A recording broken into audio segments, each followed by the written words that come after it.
Guys, welcome back to our YouTube channel para sa latest update natin dito kay itel. Ito ngayong January. Yan.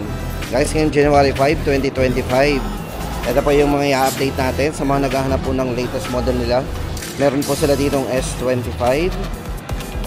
Tapos hindi lang yan guys, ito yung mga hilera ng mga budget phone nila. Meron sila ditong P65. Ito yung naka Cyber Titanium. Ganda naman ang design nito. Budget phone pero pang parang gaming phone ng datingan. Then RS4, alamin po natin ang presyo. At yung kanilang A80 na budget phone pero mataas ang internal. Ayan. At syempre guys, ito yung mga S24 din. Meron din sila dito S25 na naka 16GB 128. At wala lang po sila ditong stock ng S25 Ultra sa mga nagtatanong po ng S25 Ultra.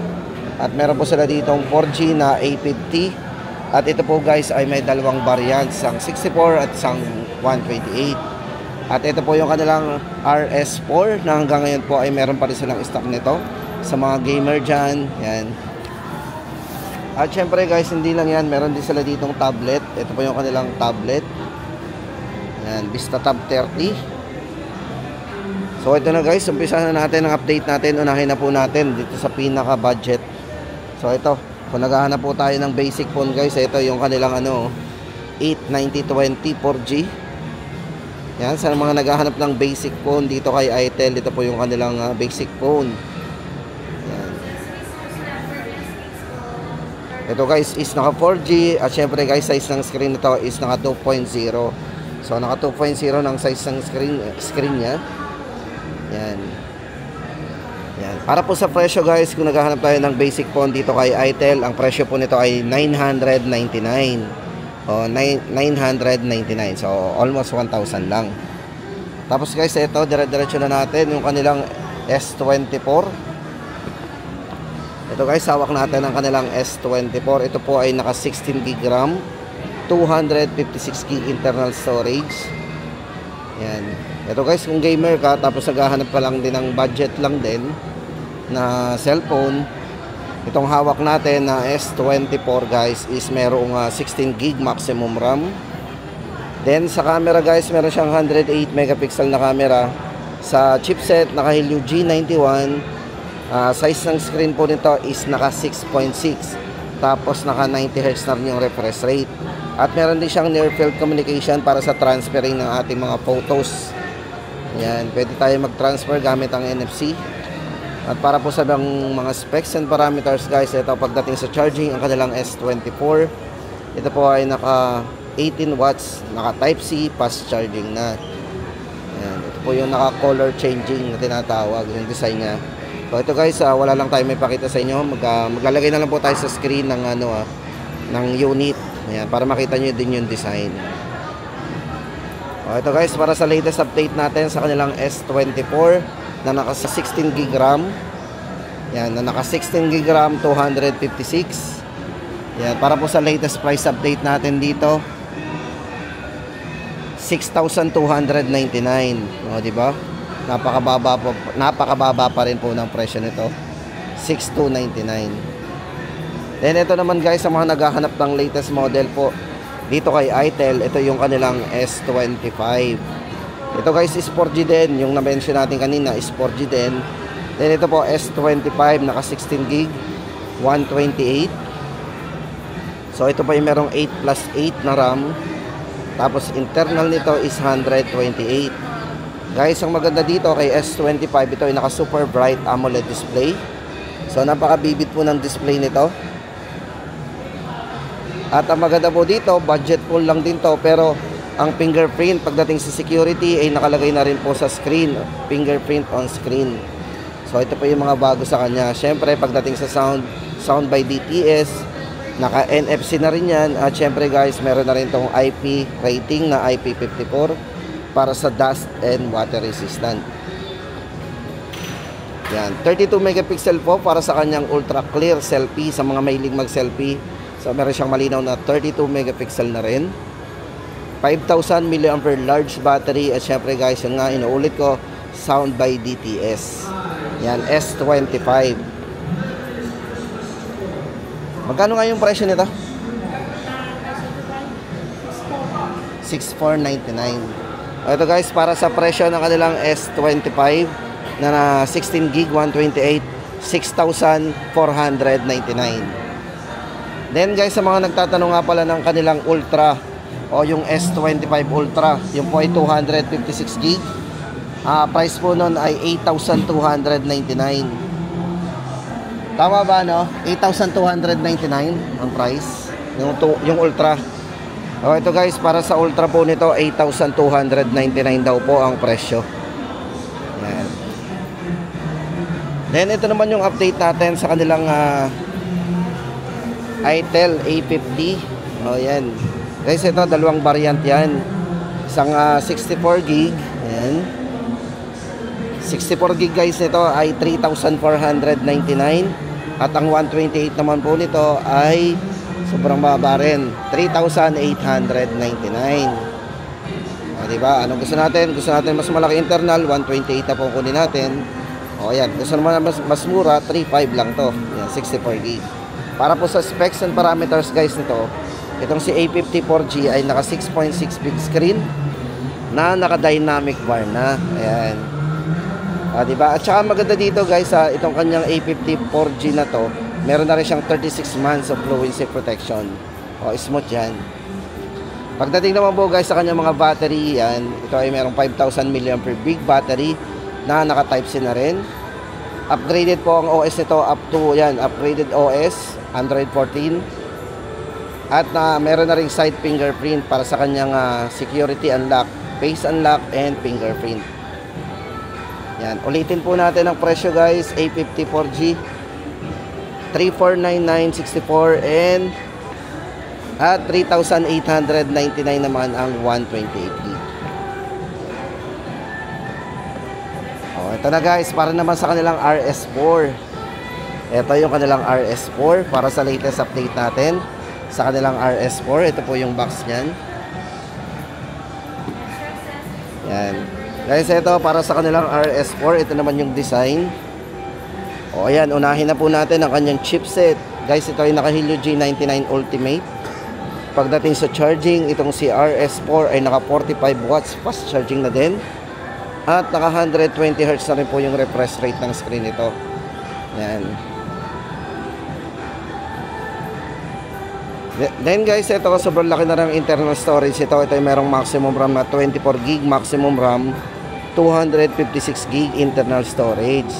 Ito guys, para sa latest update natin dito kay RS4. Yan, budget lang din po to si RS4. Ito po ay 7,799. So 12 na RAM, 256 internal storage. Medyo maliit po guys ang size nito very handy kasi ito 6.6 po ang size ng display na ng screen yan. 6.6. 7,799 po ang price natin dito, RS4. Tapos guys, ito naman kay P65. Para po sa latest update natin dito kay P65. Ang ganda naman ang design nito. Naka Cyberpunk. Ito guys, hawak natin is naka 4 GB RAM, 128 internal storage. So kung naghahanap po tayo ng budget lang din pero pang gaming ang datingan yan, sa design na design pa lang. Ito guys, yan, P65 4 GB 128, 4,899. Yan, size po ng screen nito is naka 6.7, naka 120 Hz na rin yung kanyang refresh rate. At pagdating sa fluency protection guys, ito ay meron na rin 4 years of durable battery life. Yan. So yung battery pala nito pang matagalan yan. Meron siyang maglalast talaga siya. 16 GB 128 po, P65. 4,899. So ang ganda ng design nito. Yung design po nito guys is naka cyber design with sleek ring light. Ito yung ring light.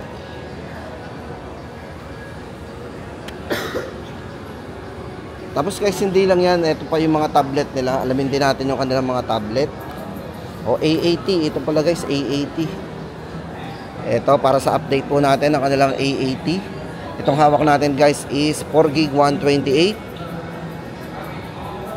Ayan, para po sa presyo ng kanilang Itel A80 4,299. Ang maganda guys kay A80, ito ay merong malaking storage o yung massive memory. Ito po ay naka 12 GB RAM, 256 na rin ang internal storage. O ayan, sa mga naghahanap ng budget lang pero may malaking internal storage, yan, A80. Magkano ito? 5.6 nga, A80. 128 lang. Oh my god. 4299, 128 gig.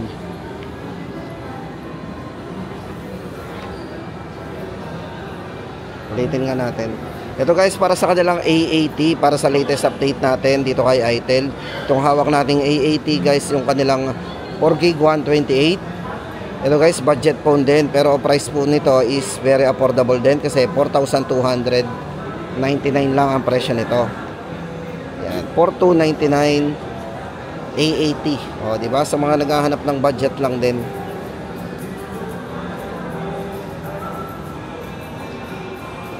Yan.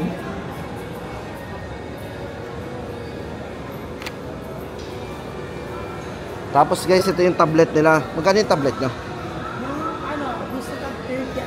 Ito, itong model na to. Wala na yun siya. Wala na model na to. Anong model nga to? Vista Tab 10. Vista Tab 10. Oh, maganda rin ang design nito. Pero wala kayong stock. Wala nang stock. Pero magkano ang presyo ng Vista Tab 10? Walang binibigay sa akin. Parang yun yun. Pero may yun siya yata yung 599. 599. Ito guys, so kung may available po na Vista Tab 10, ang presyo po nito 5,999. Tapos ito guys, yung kanilang Vista Tab 30. Ayan, para po sa presyo guys ng ating Vista Tab 30. Ayan, affordable din guys. Ito, naka 128 na po tayo ng internal storage dito. Then ito, maganda dito, medyo malaki na rin ang screen na, naka 11 inches. Then nalalagyan din ng SIM, pwede yung call and text sa kanya. O diba, budget na tablet pero meron na ring call and text. Naka 4G LTE po yan. Para po sa presyo guys natin dito, very affordable din. 6,099. 6,099 lang po ang presyo natin dito sa kanilang Vista Tab 30. Para po sa mga specs and parameters guys, ito check natin. Nasaan ang specs ng Vista Tab 30? Meron ka? Ay. Vista Tab 30. Wala siyang full specs. Ano lang? Wala. Ayan, wala. Meron. Meron, pwede na.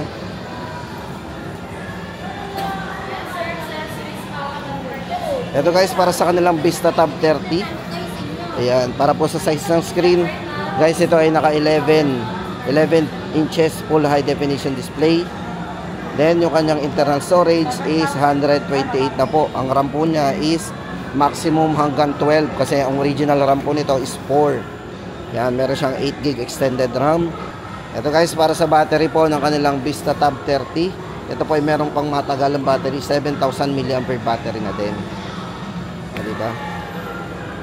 Sa mga naghahanap po dyan ng budget lang na tablet, ganda rin ang design nito eh. Naka quad speakers na rin. Type C. Yan, 6,099 guys, Vista Tab 30. Yan guys ang ating latest update dito kay itel.